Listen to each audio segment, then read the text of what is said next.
राम राम भाई सारा ने। एक बार की बात, एक राजा हुआ है और उस राजा के कोई भी संतान नहीं थी, तो बेचारा वो बहुत तंग हो गया।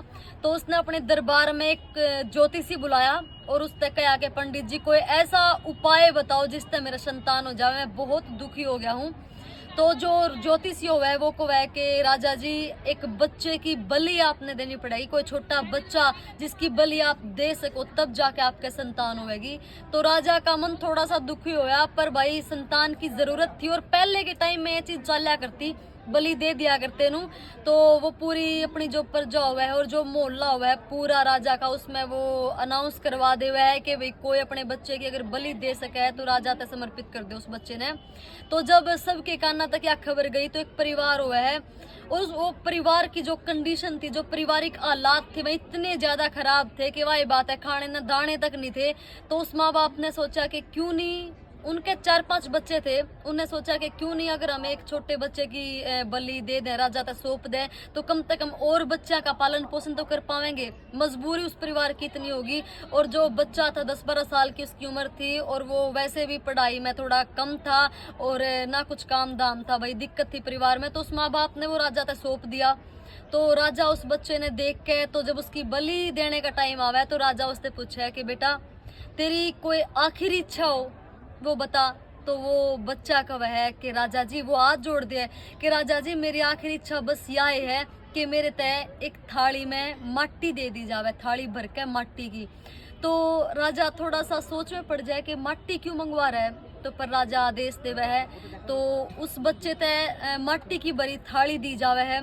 तो वो बच्चा माटी घेर के धरती पे उस माटी के 4 महल बना दिए है, 4 महल उस माटी के बना दिए और उसके बाद बना के चारों, पहले महल ने खो दे है, दूसरा महल की तरफ देखे है उसने भी मिटा दे है, फिर तीसरे महल पर नजर जावे तीसरे ने भी मिटा दे है, पर जो चौथा महल था उसने देख के वो बच्चा मुस्कुरान लाग जाए और हाथ जोड़ के खड़ा हो जावे है और उसके बाद उस महल ने मिटांदा नहीं। और तब राजा तक है कि राजा जी मेरी इच्छा पूरी होगी, अब आप जो सजा दो, जो भी मेरे साथ करना चाहो कर सको। तो राजा हैरान हो गया, बोला बेटा वो चीज तो चल ठीक है, मैंने तेरे साथ जो करना है वह बात तो ठीक है, पर पहले तू ये बता कि तने ये 4 महल क्यों बनाए और इन चारों का मतलब क्या था। तो वो कहा है कि राजा जी ये 4 महल यानी जो मैंने पहला महल मिटाया है ना वो था मेरा परिवार, यानी मेरे माँ बाप, मेरे भाई छोटे छोटे जो मेरे से प्यार करा कर दे, जो माँ बाप कहा कर दे कि इतना प्यारा बच्चा है हम कदे दूर जान नहीं देवेंगे। आज मेरी उस परिवार से उम्मीद खत्म होगी, इसलिए मैंने वो महल दे दिया।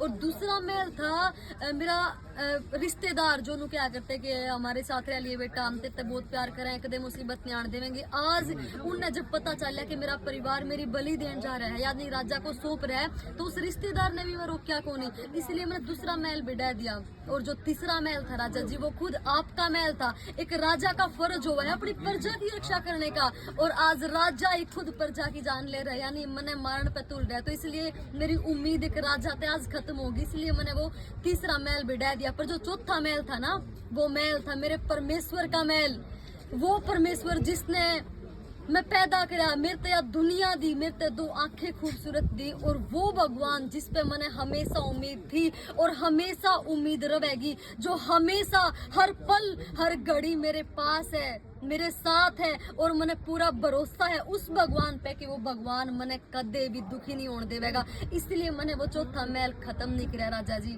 बस यह मेरी आखिरी इच्छा थी कि मैंने उस भगवान पे विश्वास है। तो राजा उसकी बात सुन के राजा की आंखें में आंसू आ गए और राजा उस बच्चे से बोले कि बेटा मने नहीं पता तेरी बलि देने के बाद मेरे संतान होती या ना होती, मने उस चीज का नहीं पता, लेकिन बेटा मने आज ते तुवे अपनी संतान मान लिया और आज के बाद यो शासन यो प्रशासन यो राजपाट सब कुछ तेरा हो गया। और राजा ने पूरा मोहल्ला, पूरी प्रजा, जो मंत्री जो सेनापति थे सब बुलाए और उन सब के आगे शपथ ली कि जो भी मेरा यो राजपाट है मैं सब कुछ इस बच्चे के नाम करूं। सोच के देखो सब कुछ किसके कारण होया, उस भगवान के कारण। मतलब उस बच्चे की जिंदगी खत्म होने वाली थी, वो बलि उसकी होने वाली थी एक राजा की संतान की खातिर, क्योंकि राजा के संतान नहीं हुए थी, उस बच्चे की बलि होनी थी, पर राजा ने वह संतान मान ली और एक राजा घोषित कर दिया भगवान कब जिंदगी का पासा पलट देवे कोई नहीं जानता मेरे वाण भाइयों। इसीलिए अगर थारे अपने, थारे रिश्तेदार, थारा गांव, थारा शायद दुनिया साथ छोड़ दे, लेकिन वो बैठा है ना, वो परम पिता परमात्मा, वो उसने ख्याल है थारा। थम जामे हो ना, थम धरती पे तारे हो, तो ख्याल वो रखेगा।